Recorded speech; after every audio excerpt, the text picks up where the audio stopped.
নানাবাড়ির আগের ব্লগটা দেখি আপনারা অনেকেই কমেন্টস করেছিলেন যে আমি নানাবাড়ি কিসের জন্য গিয়েছিলাম। তো বন্ধুরা, আমি নানাবাড়ি কিসের জন্য গিয়েছিলাম তা নিয়ে থাকবে আজকের এই ব্লগটি। হ্যালো বন্ধুরা, আসসালামু আলাইকুম, welcome to my new blog. তো বন্ধুরা, আপনারা সবাই কেমন আছেন? আলহামদুলিল্লাহ, আমি অনেক ভালো আছি আপনাদের দোয়ায়। আজকে ছিল আমার একটা মামার গায়ে হলুদ। সেই গায়ে হলুদেই আমি গিয়েছিলাম নানাবাড়ি। আর যেহেতু বৃষ্টি, অনেক কাদা ছিল। আর এই এত কাদার ভিতরে মাশাআল্লাহ অনুষ্ঠানটা অনেক ভালোই হয়েছে। প্রথমে মেয়ের বাড়ি থেকে গায়ে হলুদ নিয়ে এসেছিল, আর এখন কিন্তু সবাই হলুদ শাড়ি পরা। আবার আমরা যখন সন্ধ্যায় যাব তখন আমরাও হলুদ শাড়ি পরে যাব। সবাই অনেক সুন্দর করে সেজে এসেছিল। আমরা সবাই সামনের দিকে এগোতে শুরু করলাম। এখন সবাই আবার বাসার ভিতর উঠতেছি। আমি আবার মেহেদি দিয়ে দিতে আসি। আপনারা হয়লা শুনেন।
হাতে গুয়া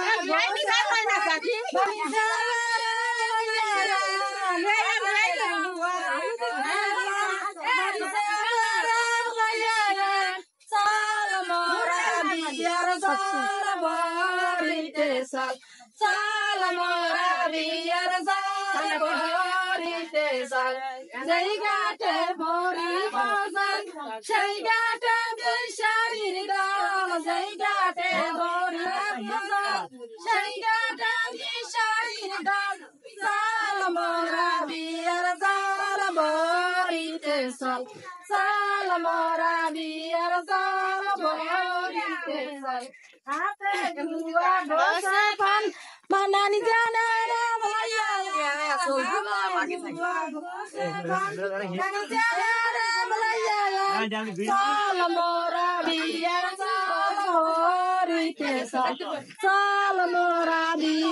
বন্ধুরা, হয়লাগুলো আপনাদের কাছে কেমন লাগলো?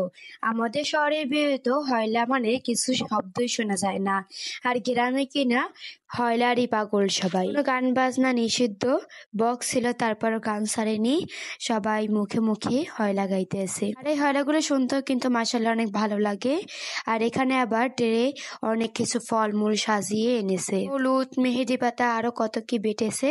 তারপর এখন ছেলেকে গোসল করানো হচ্ছে। আজকে ব্লগটা আমার এই পর্যন্তই। জানি হয়লা শুনতে শুনতে অনেক লেট হয়ে গেছে। আর সবাই পরবর্তী ব্লগের জন্য অবশ্যই অপেক্ষা করবেন। সবাই আমার জন্য দোয়া করবেন এবং আপনারা ভালো থাকবেন, সুস্থ থাকবেন। আল্লাহ হাফেজ।